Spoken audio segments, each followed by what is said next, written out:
Them lean gains. Today's video is about power meters. You're going to do a video why power meters are expensive gimmicks and you shouldn't get one. Well, I disagree with that one. I've got 4 power meters now. I've got 3 stages and 1 power tap. What is a power meter? What is a power meter? Power meter is basically, this is my power tap. So this fat hub here contains strain gauges. The strain gauge measures the force that your legs are putting for the bike, so it goes to the rear wheel. So this fat hub has got strain gauges inside. That's a power tap, which I recommend. Alternatively, you have the stages power meter. This isn't actually stages, but the stages is like a little strain gauge mounted on the back, like a bit of a big black cockroach, I call them. And they just stick it on the back of there. And I've got it on my other bikes, but I've done videos about that. So why do I use this power meter? Why do I recommend power meter? Power meter is a great way to train for anyone regardless of fucking fitness. Anyone regardless of fucking fitness. If you're a total noob, learn to ride a bike again after a 30-year break or whatever, or want to get a pro contract or whatever, power meter is going to help you get your goals because it shows you what you're actually doing. No other way shows you what you're actually doing. Average speed means fuck all. Heart rate, a lot of variables there. So what are you left with? Speed, this means fuck all. Heart rate, power. Power is actually what you're doing right now. What are you doing? Heart rate's more how you're responding to something, but your heart rate can fluctuate if you're taking stimulants, you're dehydrated, you're super excited, not enough carbs in the system. Heart rate can fluctuate wildly. So heart rate is not an accurate pacing tool compared to power. Power is like what you're doing right now.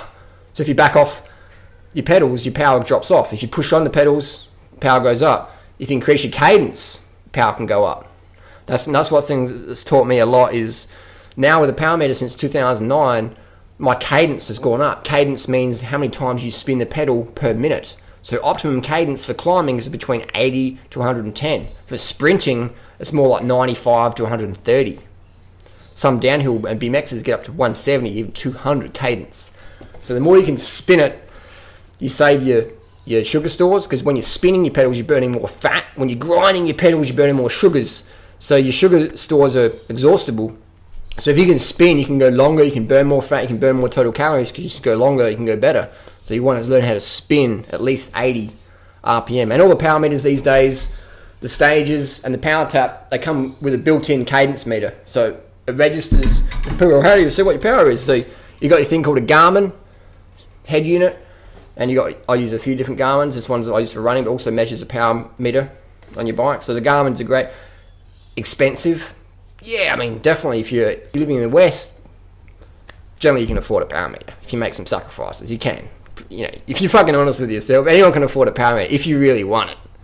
If you really want it, you can.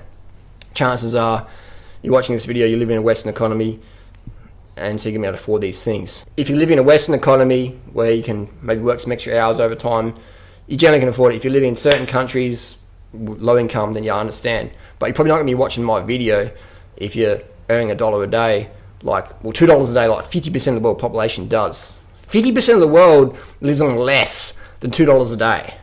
So please don't tell me you're earning $20,000 a year or $50,000 a year. Oh, I'd like to get a power meter, Harley, but I can't. Come on, that's bullshit. If you want something, you can get it. Power meter. Today I did a race, a duathlon, very hot. I lost 5 kilos in that race. So my performance went crashed down. People got to kick Duran Rider's ass today. I still finished, I think, 7th in the state. It was a state championship duathlon, but it was my sort of course. It was climbing. It was hot. It was a lot of running, and so there's my sort of, I thought, I'm going to do pretty good today, my ego said, but I got smashed because after the run, I started getting dry. I hadn't been having enough sleep during the week. I'd been having late nights on Instagram trolling. You got top 10. Yeah, so I got top 10 in the state, but I could have got better. But anyway, so the power meter was great because I'm going up the hill, I'm going to the wind, and I could see my wattage wasn't what I normally could hold. If I didn't have the power meter, I'd be like, wow, the competition's really good today or whatever. But it wasn't that. It's just I was out of shape. I had not enough water in my system from too many late nights, not drinking enough. So the power meter showed me I was dehydrated. I was carved up, Slept not enough, but I was getting dry. I wasn't getting thirsty, but I could feel the dryness. I could tell by the wattages how they were low compared to normal that something wasn't happening. So that was a powerful tool today. If without a power meter, it would have been I would have struggled even more today because I understood what happened straight away. I go, I can't hold my watts.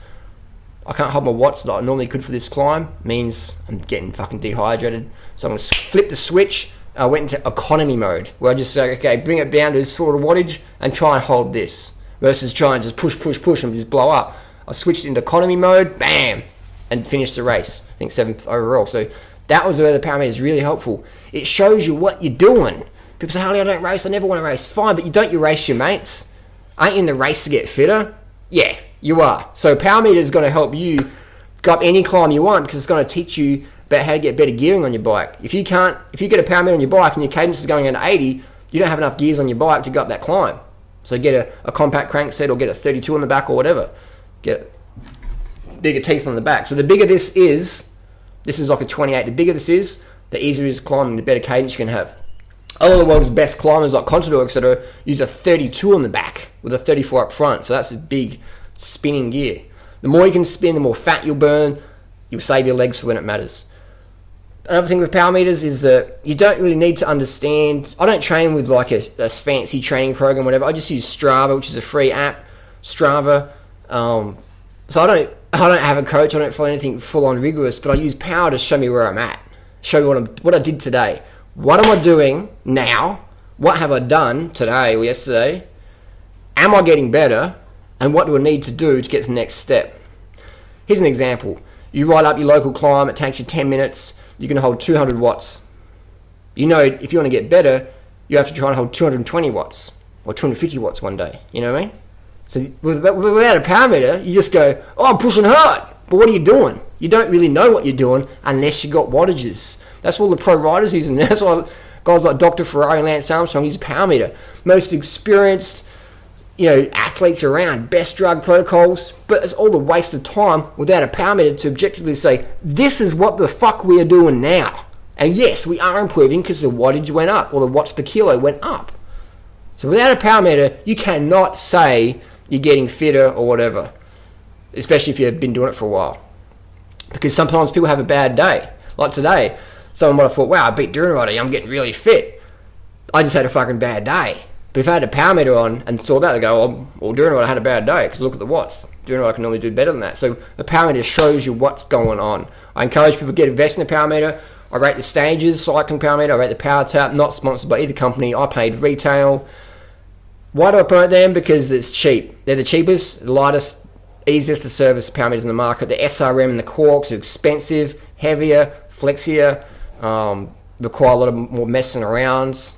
So they're good products. They're excellent products, SRM, Quark, etc. But in 2013, almost 2014, why are you going to spend so much money for essentially something that you can get almost 25% of the original price, like Stages or a Power Tap? Why are you going to spend $4,000 or $2,000 for Quark or SRM when you can spend $700-800 and get a Power Tap or Quark?